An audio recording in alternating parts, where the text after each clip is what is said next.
மருத்துவர் அன்புமணி கட்சி விதிகளுக்கு புறம்பாக நிறுவனர் மற்றும் தலைவர் மருத்துரையா அவர்களின் அனுமதி பெறாமலும் தகவல் ஏதும் தெரிவிக்காமலும் அழைப்பு கொடுக்காமலும் பொதுக்குழு என்ற பெயரால் ஒரு கூட்டத்தை கூட்டி அதில் மருத்துரையா அவர்களுக்கென ஒரு தனி நாற்காலி போட்டு துண்டும் அணிவித்து கூட்டம் நடத்தப்பட்டது.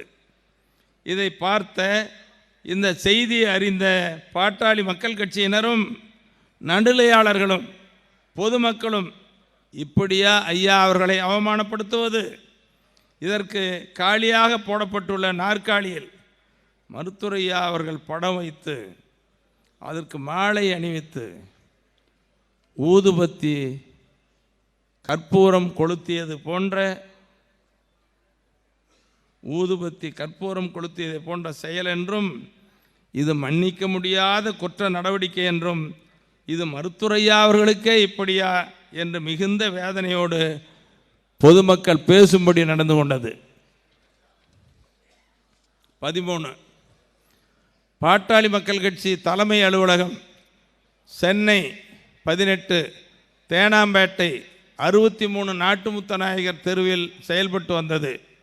இடையில் கட்சி நிறுவனர் மற்றும் தலைவர் மருத்துரையா அவர்களுக்கு தெரியாமலேயே திட்டமிட்டு சென்னை 17 தியாகராய நகர் 10 திலக்துறை என்ற முகவரிக்கு மாற்றியது.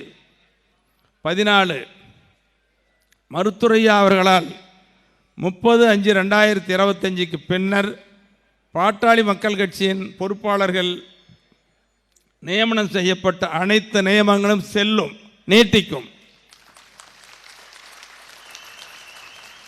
ட்ரெண்ட ஃப்ரெண்ட் ஆக்கிக்கோங்க. தந்தி டிவியின் சப்ஸ்கிரைபர்ஸ் அண்ட் ஃபாலோவர்ஸ் குடும்பத்தில் நீங்களும் இணையுங்க.